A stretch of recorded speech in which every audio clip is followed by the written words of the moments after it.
সঙ্গে সমস্যা যেগুলো আমরা দেখাতাম প্রতিদিন, সমস্যার খবর দেখাবো, মানুষের জ্বলন্ত সমস্যা, যেমন শিলিগুড়িতে জল সমস্যা, তা নিয়ে রাজনীতিও তুঙ্গে তরজা। আজও পানীয় জলের সংকট, আজও জলের লাইন কেনার জন্য, জল কেনার জন্য আজও পুরসভার জলের ট্যাঙ্কের সামনে লম্বা লাইন, কঠিন অবস্থা। কলকাতার পরেই শিলিগুড়ি ধরা হয় একটা শহর, সেই শিলিগুড়িতেই জলের সমস্যা প্রবল। আজও শিলিগুড়িতে জল কেনার লাইন। কথা বলবো প্রতিনিধি পার্থর সঙ্গে। পার্থ, আজকে কি অবস্থা? আজ একই তো হবে নিশ্চয়ই।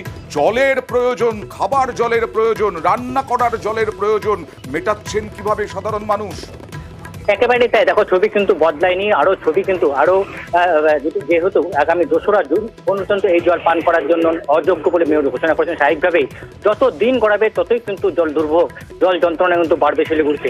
এবং সেই ছবি কিন্তু আমরা সকাল থেকে দেখছিলাম যে কাজ ভরে কিন্তু বিভিন্ন শহরের মানুষরা বিভিন্ন যে স্টোরগুলো রয়েছে জলের, সেখানে লম্বা লাইনে তারা দাঁড়িয়েছেন।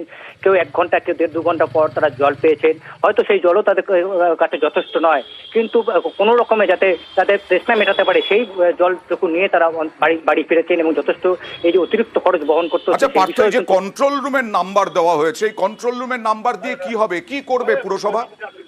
কন্ট্রোল রুমের নাম্বার যেটা দিয়েছে পুরসভা, মেয়র জানিয়েছেন যদি কোনো জায়গায় যেহেতু বিভিন্ন ওয়ার্ডে জলের ট্যাঙ্ক বসানো হয়েছে, জলের পাউচ বিলি করা হচ্ছে, সেক্ষেত্রে যাতে কোনো রকম যদি সমস্যা হয়, যে কোনো ওয়ার্ডে হয়তো যে জলের ট্যাঙ্ক পৌঁছায়নি বা জলের পাউচ পৌঁছায়নি, সেই সব বিষয়গুলি যাতে জানানো হয়। তোমার একটু ব্যক্তিগত অভিজ্ঞতাটা বলো তো। ব্যক্তিগত অভিজ্ঞতা তোমাকে জানিয়ে রাখি যে এই যে আমাদের নিত্য প্রয়োজনীয় তো জল তো অত্যন্ত প্রয়োজন, মানে জলের অপরিণামী জীবন।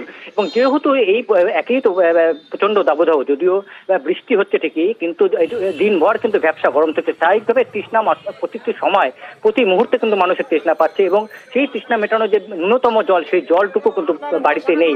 অর্থাৎ পৌরসভা যে জল সরবরাহ করতে সেই জল পানের পক্ষে অযোগ্য। আর যেহেতু এখন শিলিগুড়ি শহরে এলাকা এবং বেশিরভাগ জায়গায় কিন্তু বহুতল আবাসন হয়েছে, সেখানে কিন্তু কুয়োর ন্যূনতম ব্যবস্থা নেই বা রিজার্ভারের ব্যবস্থা নেই। স্বাভাবিকভাবে যে জল স্টোর করে রাখা বা স্থানীয় মানুষ কি বলছেন একবার দেখাবো। এই যে লাইন দিয়ে সকালবেলা থেকে জল আনতে হচ্ছে, তারপরে এর জন্য খরচাটাও বেশি হচ্ছে। এই যে এখন 100 টাকা দিয়ে জল কিনতে হচ্ছে, এটা তো এক্সট্রা বার্ডেন হয়ে যাচ্ছে।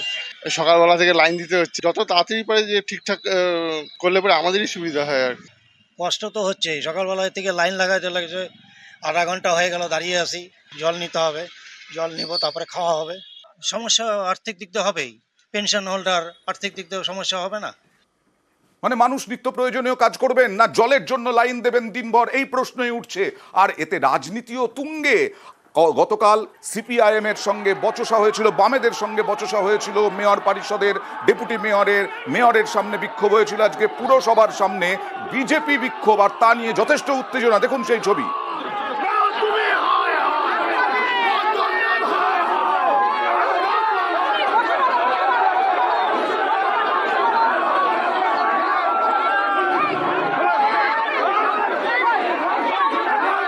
কথা বলবো প্রতিনিধি পার্থর সঙ্গে। পার্থ, এরকম পরিস্থিতি হলো কেন, কি চাইছে বিজেপি?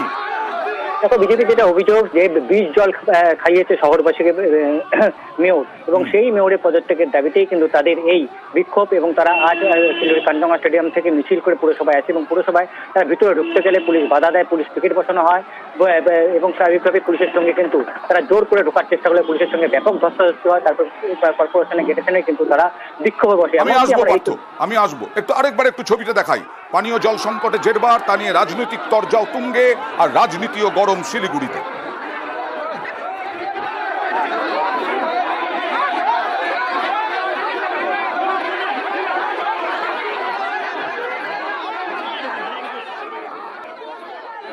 আর বাম পুর বোর্ড 2015 সালে বাম পুর বোর্ড গঠন হয়েছিল, আর সেই বাম পুর বোর্ডের ঘাড়েই দায় চাপাচ্ছেন মেয়র গৌতম দেব। কি বলছেন গৌতম দেব? পার্থ, কেন বাম পুর বোর্ডের ঘাড়ে দায় চাপাচ্ছেন, কি বিশ্লেষণ তার?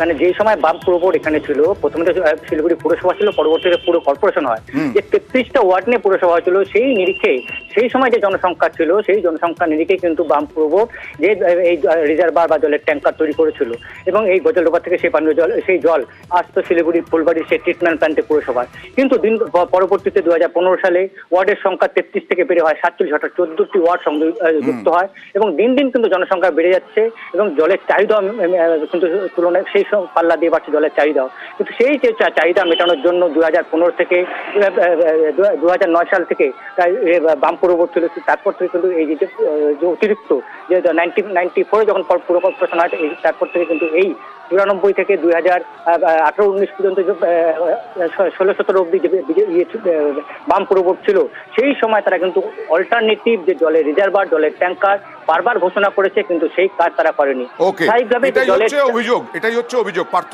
আমি আরেকটা প্রশ্ন করতে চাই তোমাকে, সেটা হচ্ছে যে এই যে রাজনীতিকরা তারা প্রশ্ন তুলছেন, সাধারণ মানুষ প্রশ্ন তুলছেন যে এতদিন ধরে তো মহানন্দার জলটা খাওয়ানো হলো, তাদের কি হবে? এটা নিয়ে মেয়র কিছু বলেছেন? মেয়রের দাবি যে প্রথম দফায় যে মহানন্দার জল, কারণ আমরা জানি যে মহানন্দা কিন্তু উত্তরবঙ্গের অন্যতম দূষিত নদীর মধ্যে পয়লা নাম্বারে রয়েছে। সেই মহানন্দা নদীর জল কেন আগের থেকে ট্রিটমেন্ট না করে বা ল্যাবে আগে না পাঠিয়ে সেই রিপোর্ট না আসা পর্যন্ত কেন তড়িঘড়ি মেয়র এই জল সরবরাহ করলো শিলিগুড়িতে, সেই প্রশ্নই কিন্তু উঠছে। যদিও মেয়রের দাবি যে সময় তারা জল সরবরাহ করতে সেই সময় জলের গুণগত মান নিয়ে কোনো প্রশ্ন ছিল না, পরবর্তীকালে যখন তারা ল্যাবে পাঠায় এবং তখনই যখন এই বিওডি রিপোর্ট নেগেটিভ আসে সেই সময় তারা বন্ধ করেছে। আবারও তারা পাঠিয়েছে নমুনা এবং সেই রিপোর্ট আসবে 1 জুন বা 2 জুন, তারপরে পরবর্তী। এবার দেখাবো গৌতম দেব কি দাবি করলেন। যে বলছিলাম বামপুর বোর্ডের ঘাড়ে দায় চাপালেন আর 2 দিনের মধ্যে জল সমস্যা সমাধানের আশ্বাসও দিলেন। আর 2 দিন 2.5 দিন এই জল যন্ত্রণা থাকবে, এটা আমাদের অপরাধ নয়, এটা আমাদের উত্তরসূরিদের পাপের বোঝা আমাদের বহন করতে হচ্ছে। আর গৌতম দেব কোথাও পালিয়ে যায় না। জীবন থাকতে আমি কোনো জায়গাতে রিট্রিট করি না, পালিয়ে যাই না, আমি স্পটে থাকি। কালকেও স্পটে ছিলাম।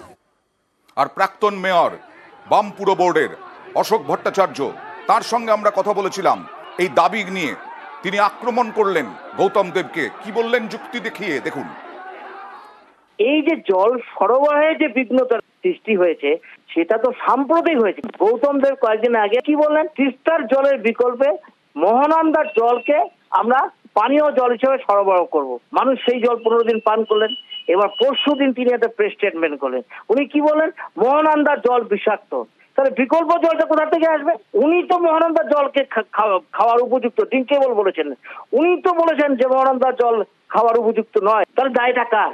এই যে বিষ, এই বিষ তো তাকেই পান করতে হবে। শিলিগুড়ি মানুষও তাকে সরাসরি অভিযুক্ত করেছেন। শিলিগুড়ি মানুষ যাবে, প্রয়োজনে মামলা করবেন ওনার বিরুদ্ধে যে উনি মানুষকে বিষ জল খাইয়েছেন।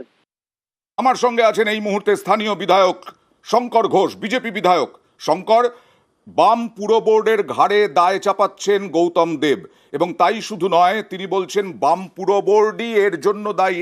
যে সময় বাম পুর বোর্ড ছিল সেই সময় আপনিও বামেদের মধ্যেই ছিলেন, কি বলবেন? প্রথমত নেতা, অভিজ্ঞ রাজনীতিবিদ তাকে অপরের দিকে দায় ফেলে নিজেদের দায় থেকে উদ্ধার পেতে চাইছে। দেখুন, 2011 অব্দি আমি ছিলাম নিশ্চিতভাবে, এবং সেই সময় এই প্রশ্ন নিশ্চয়ই অশোকবাবুর কাছে বা অশোকদার কাছে করা যেতেই পারে যে অশোকদা আরবানাইজেশনের উপর প্রচুর কাজ করেছেন। আরবানাইজেশনের যে তীব্র গতি ছিল সেখানে বামেদের অবশ্যই প্রথম ভাগের সফলতা ছিল জল খাওয়ানো, পরিশুদ্ধ জল খাওয়ানো। আর দ্বিতীয় ভাগের ব্যর্থতা হচ্ছে যে এই তীব্র গতির আরবানাইজেশনের সাথে সংগতি রেখে বিকল্প আরেকটি পানীয় জলের প্রকল্প। কথা বলছেন 2011-তে ক্ষমতায় আসার পরে জল নিয়ে কিছু রাজনীতি যদি কেউ করে থাকে তাহলে গৌতম বাবু, এবং গৌতম জল করে তারপর ভুগতে হচ্ছে আজকের শিলিগুড়ির বাসীকে। তৃতীয়ত আমি বলবো যে গৌতম বাবু পাপ ইত্যাদি বলছে। আমি তো এটা মনে করি যে গৌতম বাবুকে তো তৃণমূলের দলের লোকেরাই তাকে মেয়র হিসেবে মানে না, মেয়র পারিষদরা মানে না, আধিকারিকরা মানে না, একের পর এক নিয়েছে। আপনি বলুন তো, 20 দিন ধরে একটা জল খাওয়ানো হলো, প্রতিদিন যে জলের মনিটর করার কথা সেই জলের মনিটর কে করলো না? কারা এর দায়িত্বে আছে? গৌতম বাবু বড় মনে করি যেটা একে অপরের দিকে দায় না খেলে দ্রুত যাতে মানুষকে পরিশুদ্ধ জল দেওয়া যায় তার ব্যবস্থা করা। কিছু ভালো ভালো কথা, আমি রাস্তায় আছি, আমি এই সেই, এই বলে তো মানুষের জল কষ্ট সমস্যার সমাধান হবে না। বেশ, ভারতীয় জনতা পার্টি রাজ্যে ক্ষমতায় আসলে অবশ্যই এটাকে আমরা স্থায়ী সমাধানে ঢুকতে। ধন্যবাদ। আর আমরা বলছিলাম না, আমি গত পরশু থেকে দেখাচ্ছি শিলিগুড়ির জলের হাহাকার। গতকালও দেখিয়েছি, আজকেও একই ছবি দেখুন।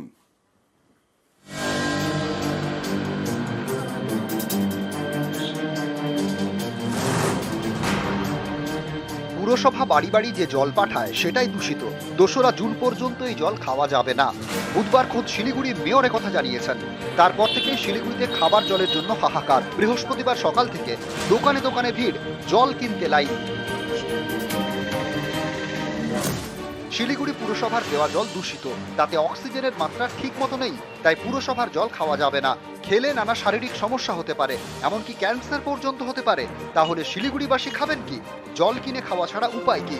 পুরসভার জলের গাড়ি পাড়ায় পাড়ায় যাচ্ছে, কিন্তু সেটা তো যথেষ্ট নয়, তাই বাধ্য হয়ে জল কিনতেই হচ্ছে, সেটাও লাইন দিয়ে। জলের যে কি হাহাকার গোটা শিলিগুড়িতে, সকাল থেকে বিভিন্ন জলের দোকানে খুঁজে কোনো জল পাচ্ছি না। পরিস্থিতি সামাল দিতে শিলিগুড়ির বিভিন্ন জায়গায় জলের পাউচও বিলি করছে পুরসভা। তিস্তার বাঁধ সংস্কারের কাজ চলছে, তাই শিলিগুড়িতে তিস্তার জল সরবরাহ বন্ধ। মহানন্দার জল পরিশোধন করে সরবরাহ করছে শিলিগুড়ি পুরসভা, সেই জলেই দূষণ। স্থানীয়দের বক্তব্য, শিলিগুড়িতে খাবার জলের সমস্যা দীর্ঘদিনের। এতদিনেও কেন সেই সমস্যা স্থায়ী সমাধান হলো না? বারবার জল সরবরাহ বন্ধ রেখেই কেন পুরসভাকে পরিস্থিতি সামাল দিতে হয়? কেন বারবার জলের জন্য এরকম দুর্ভোগের অ্যাক্সেস হয়? এটা যদি ভোটটা যদি 1 তারিখ হতো, তাহলে আজকে সব জায়গায় জলটা পৌঁছে যেত। আজকে ভোটটা হয়ে গেছে, ভোটের বেলায় তো দরকার, ভোটটাই সব আছে। আজকে আমরা না জল কিনে খেতে পারছি, যাদের জল কিনে খাওয়ার ক্ষমতা নেই তারা কি করবে? অনেকেই ক্ষোভ উগড়ে দিচ্ছেন, কিন্তু এর পাশাপাশি অন্য সুরও শোনা গিয়েছে। পেশেন্স রাখো, সবাই যেরকম কোঅপারেট করছে আপনারাও একটু কোঅপারেট করলে সবার জন্য ভালো। হ্যাঁ, তো চিকচিক পিকপিক না করো, একটু শান্তি করে লাইনে দাঁড়ায় থাকো, কি হয়ে যাবে? 10টা মিনিট 15টা মিনিট একটু যাচ্ছেন লাইফে। খাবার জলের এখন তুমুল চাহিদা, সুযোগ পেয়ে অনেকেই চড়া দাম হাঁকাচ্ছেন বলে অভিযোগ। এই 20 লিটার জল নিয়ে যাচ্ছি, দাম 80 টাকা নিল, 20 লিটারের দাম নিল 80 টাকা। কুয়ার থেকে জল নেওয়া হচ্ছে, তো কুয়ারটা জলটা ফিল্টারেশন করা হচ্ছে, তো সেই জলটাও শুকায় যাচ্ছে, এরকম পরিস্থিতি হয়ে যাচ্ছে। দামটা মিনিমাম আছে, যেরকম প্রাইস আছে সেটাই আমরা যেরকম সবসময় দিই সেটাই আছে। একাধিক ব্যবস্থা চালু করেছে পুরসভা, কিন্তু তাতেও তৃষ্ণা মিটছে না শহরবাসী। আর তাই জল কেনার ধুম শহরে। সকাল থেকে শহরের বিভিন্ন এলাকায় জল কেনার লম্বা লাইন লক্ষ্য করা যাচ্ছে। আদৌ কি সমস্যার সমাধান হবে আগামী 2রা জুন? ক্যামেরায় অলোকের সঙ্গে পার্থপ্রতিম সরকার, নিউজ 18 বাংলা, শিলিগুড়ি।